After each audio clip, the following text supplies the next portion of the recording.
In today's show, I'm looking at categorical scarcity.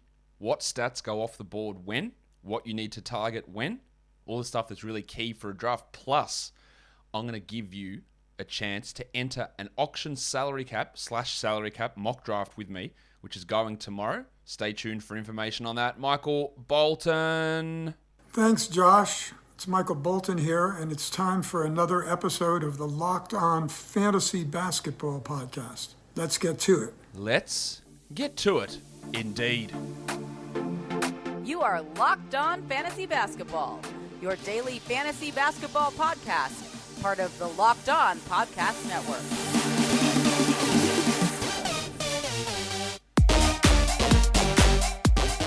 Hello and welcome to the Locked On Fantasy Basketball Podcast, brought to you by Basketball Monster. My name is Josh Lloyd and I am the lead fantasy analyst at basketballmonster.com and at Yahoo Sports Australia. And you can find me on Twitter, as always, at redrock_bball, and on Instagram at Locked On Fantasy Basketball, if Instagram is still working by the time you listen to this. Who knows? Thank you for making Locked On Fantasy Basketball your first listen every day, free and available on all platforms. All right, we're going to talk categorical scarcity. But tomorrow, I know everyone's been asking for it. It's coming. Here it is, the auction draft. A 9-category, 12-team auction mock draft. It's coming tomorrow. Who wants in? Well, if you do, go to the YouTube comments, find my comment, and there's a link there. Join it. It will be on at, what day is it? Tuesday in the States at 6:30 p.m. Eastern. 6:30 p.m. Eastern. If you're not in there with like 10 minutes to go before it starts, I kick you out and I replace you. Simple as that, because I just need people there to start the draft. But the link is below. Go and join up. If you want to be in an auction with me. So that'll be tomorrow's show. Do you guys want a teaser of what's coming up the rest of this week? We've got a Dynasty startup mock draft coming. We've got some ADP battles coming. Jared Johnson from NBC Sports Edge. Alex Reclean from RotoWire. It's coming up this week as well.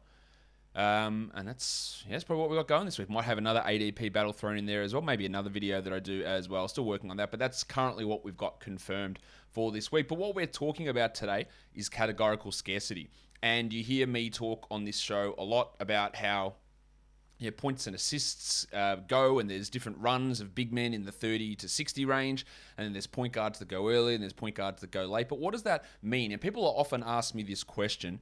They'll look at things and they'll ask me the question of, because they marry it up to fantasy football. I know when I draft fantasy football, you have to get running backs early, or you got to go with zero RB strategy, or any of that sort of stuff, right?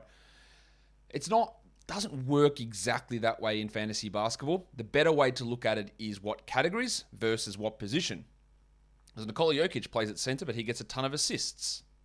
Derek White, Danny Green play as guards. They get a lot of blocks. They get 1 block per game, well above average. Kristaps Porzingis hits more threes as a center than DeJounte Murray does as a point guard. So it's not just about positions, although, again, getting those centers in that middle range is important, especially if you play the ludicrous game of having 2 centers, which I cannot stress enough. Do not have a league with a 2-center starter situation. Please do not. And if you're on ESPN, the first thing you do as commissioner is remove the maximum 4-center cap. This shit is ridiculous. There's no need for it. There is absolutely no need for it. And the weird thing, side rant, is that Yahoo goes, centers, we need to have more of them. We need to put more of them in. It's so important that we get more centers. And ESPN's like, nah, we need less centers. So which one is it? The answer is neither. And with the way, I tell you, and people ask me, well, why, Josh? This is how it's always done. It's way more difficult. And I know I'm getting off topic here, but this is important. I think having extra restrictions on things actually makes a league less competitive. And I tell you why. Because things like centers, and so I don't like double-doubles as a category, it's pretty fungible. I think fungible is the right word. No, it's non-fungible. Like, there's just not that many good ones around. So if you're forcing everyone to have minimum 2 on their team, then there are people who are going to be left out, and you go, well, you got to prepare better. But if everyone just went centers early, right, then someone who's at the last pick of the draft or wherever it is at a disadvantage because they can't get that player. And my And you might argue with that, and that's fine. There's just absolutely no need for it. Again, when center is, why do you need more of those in every other position? And center is the most replaceable position in the NBA. But the thing is that what it requires is the more restrictive you are with position eligibility in your fantasy lineup, the more you rely upon somebody else. Oh, why isn't he center eligible? Why isn't he shooting guard eligible? When are they going to change it? I've got no idea, mate. And neither do you. But you are now at the whims of whoever's creating the position eligibility. I think at some point we're just going to go, hey, just put players out there, all utilities, whatever. So you're not at that. It's like, me saying put more ILs in there, make them IL plus, because you want to be at a situation where I've got to wait for this guy to get his IL designation so I can move him, but this guy got out and he got out after 3 days and then IL, and this guy got IL after 1 day. There's no consistency, and you're at the whims of somebody else making those decisions that you have no control over, and then it affects your team. So I want to try and remove those barriers, which are literally out of your control and out of your league's control when setting things up. Side rant over. I'm not going to rant, just a discussion. So categorical scarcity. So what it means, and again, I did this video over the weekend, the top 12 players in fantasy, because everyone wants to know, who do I pick first? And in the end, it doesn't mean as much as you think it does, as I've said plenty of times. The adage is always true that you can't really win your league in the first round, but you can lose it. But the way that you can lose it in the first round is often something that you have no ability to predict. Unless you're taking DeJounte Murray in round 1, that is you actively deciding to lose your draft. But if you take Giannis at pick 5, if you take Towns at pick 7, and then they tear their ACL a week into the season, yes, you've probably lost your draft and lost your league, but it's got nothing to do with the selection that you made. Because you didn't make that selection knowing, well, you know what, in a week he's going to tear his ACL, but fuck it, I'm still going to pick him. You didn't do that. So in general, I've got those, and you saw in that video that I did, you group them up the top. There's the top 4, then there's a second 4, then there's a bunch of guys in interchange. If you're sort of just sticking to that area, and if you're at pick 2 and you want to take Harden, or you want to take Steph, or you want to take Gianni, go for it.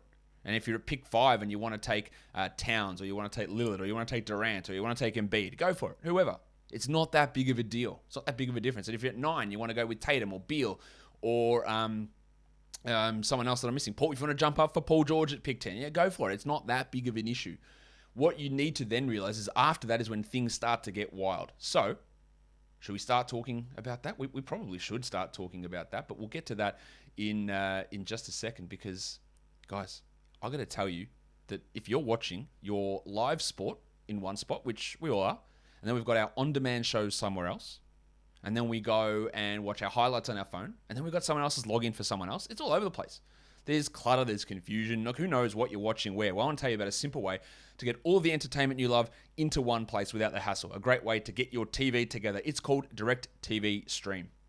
It brings your live TV and on-demand favorites together in one place like never before, and it enables you to see your favorite shows, movies, and sport all in one place. That means no more juggling remotes and no need to buy another device ever again. And the best part, there is no annual contract. Awesome. Get rid of the clutter and the confusion and get your TV together with Direct TV Stream. Find out more at directtv.com. That's directtv.com. Compatible device required, and content varies by package. It's the sound of another sale on Shopify, the all-in-one commerce platform to start, run, and grow your business. Shopify gives entrepreneurs the resources once reserved for big business. So upstarts, startups, and established businesses alike can sell everywhere, synchronize online and in-person sales, and effortlessly stay informed. Scaling your business is a journey of endless possibility. I love how Shopify has those tools and resources that make it easy for any business to succeed from down the street to around the globe. Whatever you want, Shopify is the great option for you to start to grow your business and sell those products. Shopify powers over 1.7 million businesses from first sale to full scale. Reach customers online and across social networks with an ever-growing suite of channel integration and apps, including Facebook and Instagram, if they still exist, TikTok, Pinterest, and more. Gain insights as you grow with detailed reporting of conversion rates, profit margins, and beyond. It's more than a store. Shopify grows with you. This is a possibility powered by Shopify. So go to shopify.com/LockedOnNBA, all lowercase, for a free 14-day trial and get full access to Shopify's entire suite of features. Grow your business with Shopify today. Go to shopify.com/lockedonnba right now. Shopify.com/lockedonnba. Okay, let's go. And now, let's take a look. Categorical scarcity. All right. What I'm doing here is we have this information over on our draft tracker, and if your league runs, I have free throws made, or I have 3-point percentage, or I have double-doubles, or I'm a 20-man league, or I'm a 6-man league, or whatever. This stuff does vary slightly based on league size, based on categories, all that sort of stuff. But yeah, with the vast majority of people playing 9-category, 12-team leagues, snake draft formats, and people go, you don't talk about auction enough. Now, I did multiple polls on this. 80% of people who follow my content, whether it's on YouTube, whether it's on Instagram, whether it's on Twitter, 80% do snake versus an auction, and 70% do categories versus points. So as you can tell, by far the most popular format is snake, 9-cat league. And that's what the majority of my stuff is tailored towards. We always do things like auctions, and we'll do roto, and we'll do points league stuff. But the majority of stuff gets tailored towards that because that's what the vast, vast majority of people do. Now, at the end of round one, when your first guys are off the board, and what I'm basing this off is at the current Yahoo ADP. So your current Yahoo first round, based on their ADPs, is Jokic, Giannis, Doncic, Curry, Harden, Durant, Lillard, Embiid, Towns, Tatum, Davis, and Young. That is your current first round with Yahoo ADPs. After that first round is done, these categories become the hardest to find in terms of scarcity. Well, and it's pretty obvious because all the big scorers are going here. Steph's gone, Harden's gone, Durant's gone, Lillard's gone, Embiid. All of these guys are high-scoring players in that first round. And in that projected first round, the worst-scoring player is probably going to be either Davis or maybe even, maybe Trae Young. But they're also, these are still high to mid-20s scoring players, right? And if Trae Young averaged 27, or if Anthony Davis pushed to 27, no one would be surprised. Right, so points are off the board, and this is going to be a consistent right through. You'll hear a lot of people, I don't want to say uninformed, but people who don't necessarily understand the nuance of it. They'll say, well, you can get points off the waiver wire. And while that is true, literally every player in the NBA who plays minutes will score points. They will do that. So you can theoretically get points off the waiver wire. An average contribution from a player in a fantasy team is 17 points. You cannot find average fantasy players, average scorers off the waiver wire. You'll get a guy that scores 7 or 10 or 11. And then if you add that guy off the waiver wire and you play him through the week, your overall team average comes way down and you're less competitive in points. If you want to be a strong team in points, if you want to be a powerhouse in the points category, you need to get those numbers early. You just cannot get them late, really. It's almost impossible to do. Basically, of all of the highest scorers, you're going to have 2/3 to 3/4 of them go in the first 2 rounds. There are some guys that you can find later who are decent enough scorers in terms of what their points per game is. But the vast majority of these players, if I have a look at who the guys are that you can find maybe outside the top 50, Colin Sexton, decent scorer. Ja Morant, although he's getting drafted too high. You look at a DeMar DeRozan, outside the top 50. Karis LeVert, Jeremy Grant. Like, these are guys who will be able to give you 20 points per game. Malcolm Brogdon, maybe. There's not many of them outside the top 50. And if you scale it back to outside the top 30, maybe you're looking at Fox there, Devin Booker in that area as well. Brandon Ingram, perhaps. He could be outside the top 30. His ADP is 42, so he is outside that area. You're looking at a CJ McCollum. But realistically, the big scorers all go in that first couple of rounds. So with every round that I'm looking at here, it's going to be the hardest category to get. Assists are done early as well. Because in that first round, Jokic, Doncic, Harden, Lillard, Trae Young, and even the guys who are not point guards, Towns is getting 5 assists. Giannis is getting 6 assists. Tatum's getting 5 assists. Those sort of guys, it goes early. So if you can't get your hand on an assist guy in the first round, if you do end up in that first round and say you get Embiid, say you end up with Anthony Davis, even like a Jason Tatum, if that's who you get in the first round, punting assists is often a very, very good way to go. And as I've said a lot of times when I do my mock drafts, the teams that finish at the top are the teams that are actually really bad at assists, because once you start getting assists, you go, I need to solidify assists. I need to get more assists. I need to keep myself strong in assists. And you keep reaching up and you keep reaching up and you keep reaching up. All right. And that lets the other players fall back a little bit and get some value, and assists become extra hard to find. Now, there is a lull in assists in the mid-rounds, and there is a gap like in that 70 to 90 zone where a Kemba, Kyle Lowry, Mike Conley, there's a bunch of other players in that area that I can think of that come into Derek White, Spencer Dinwiddie, Bogdan Bogdanovic gets some assists in that area. Kevin Porter is available there. Devontae Graham. There are some options available, but points and assists are the ones that go early. And then free throw percentage. But free throw percentage is interesting. You'll see it later on. A bunch of the high volume free throw guys go early. That's not including like a Giannis or a Luka who go with that poor free throw percentage, but a lot of the high volume guys go early in that first round. So they're a really good base. But then it does become easier to find free throw percentage as the draft goes on. So while these are the three categories that become sort of negative in terms of being able to find at this point in the draft, you'll find that free throw percentage you are able to influence that category later. The difference is that when you influence that category later in the draft, you're hurting yourself in field goals or you're hurting yourself in other categories. All right, so that's round one done. But, football's back. Can't wait to watch a game today. Chargers, Raiders, my son's favorite team, the Chargers. They might be good.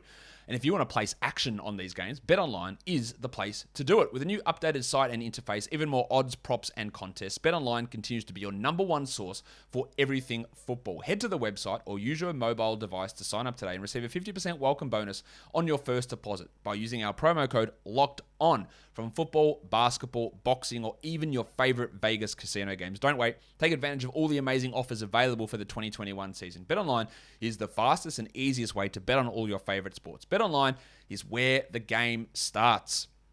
All right, let's look at round two. So after two rounds are gone in Yahoo, so that includes now Beal, George, the big fella. It's Big Vucevic.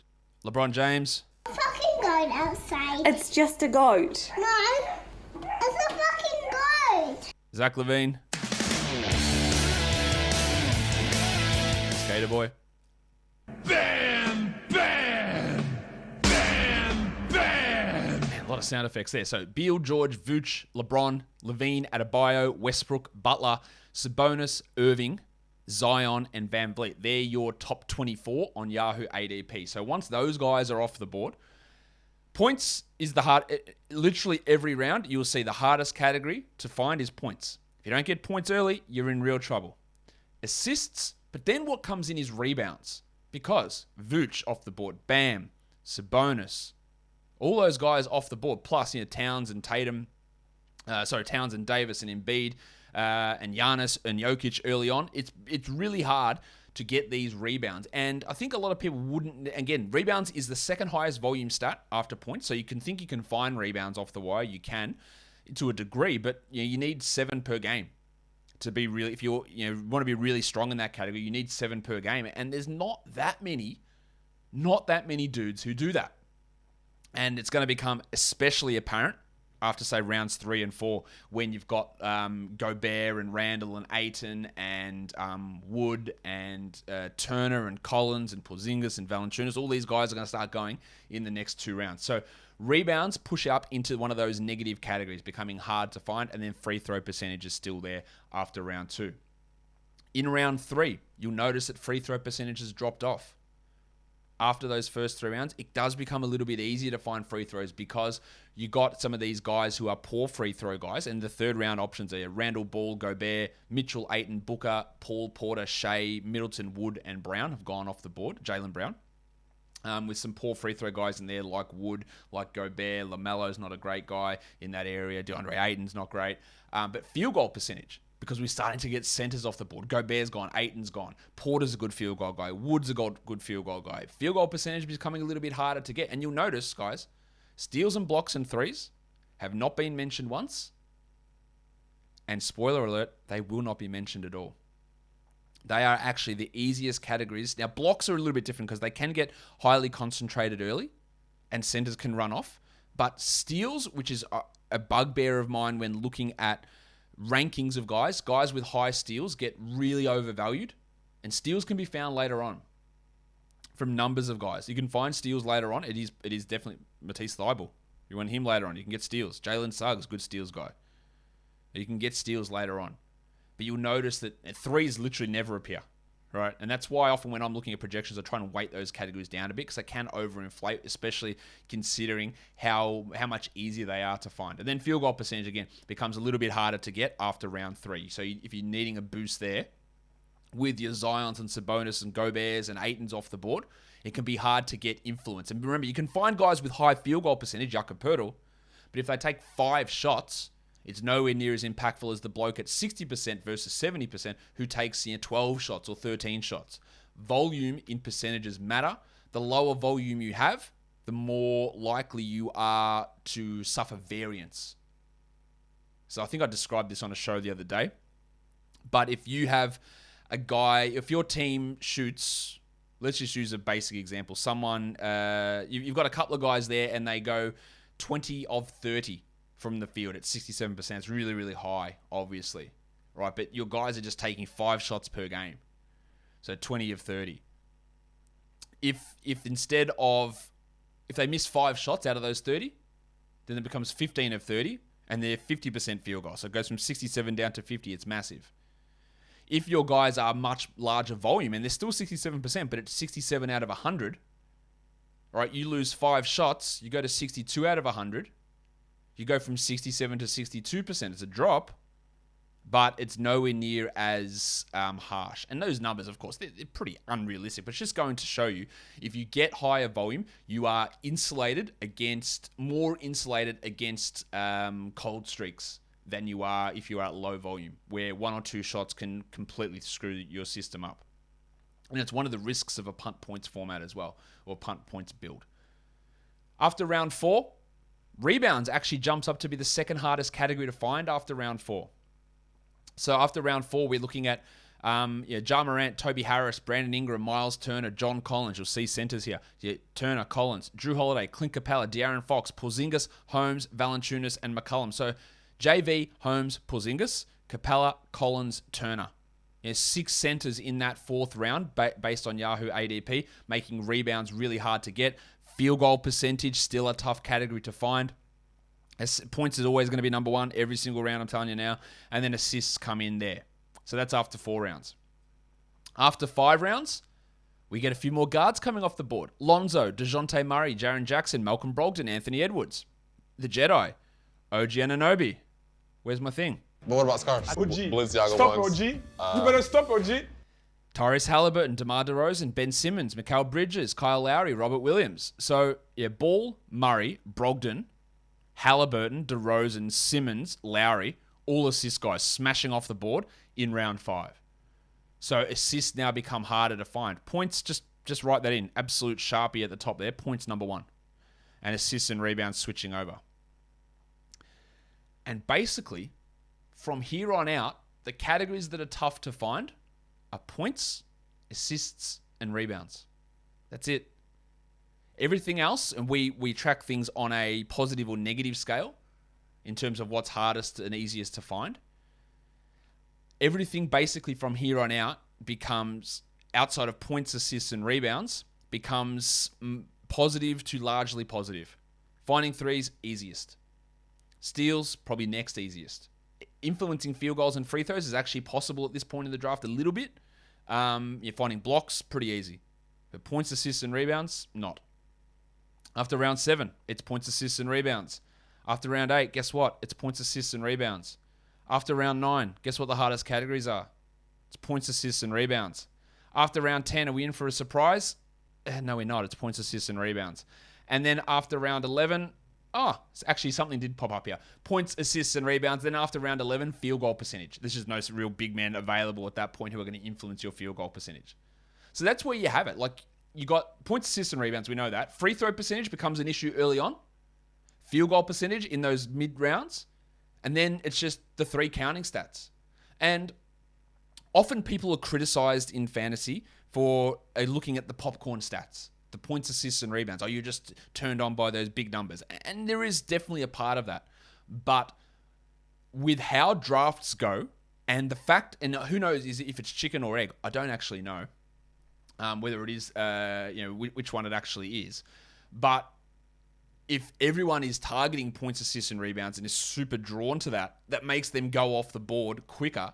Therefore, it makes them more valuable and a category that's harder to get, which I think is what's happening here. Because that, again, is based off Yahoo ADP data, which might change based on your own rankings or how your draft looks or how people are getting picked. But this is a general public consensus. Points, assists, and rebounds become the hardest categories to get because they're the most popular categories to get. Therefore, if you want to be competitive in those areas, you have to go for them early, perpetuating that thing.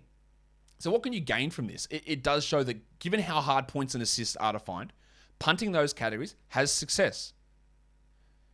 Steals, blocks, percentages, threes, add some rebounds, and if you're punting assists, you're naturally going to be good at turnovers. So a punt points/assist build might actually be really strong. You can gain a ton of value doing that because those categories require the reaching, require really targeting those points and assist guys to be competitive in those areas. So I think that's probably the number one thing to be paying attention to from this information. Having an understanding of when those players go off the board, point guards in that round 4 area, and then later on in the 7 to 8 area, and then big men in that round 3 type zone, round 2 type 3. Seeing how that field goal free throw percentage change up happens, and just the absolute dearth of points outside of the first few rounds. Everyone scores, but they all do it below average. All right, so that is important to note. Guys, that will do it for me today. Don't forget to follow this podcast on Apple Podcasts, Google Podcasts, Stitcher, Spotify, and on the old Odyssey app. But if you're here on YouTube, give me a thumbs up, leave a comment down below, subscribe, notification bell, guys. We are done here. Thank you so much for listening, everyone. See ya.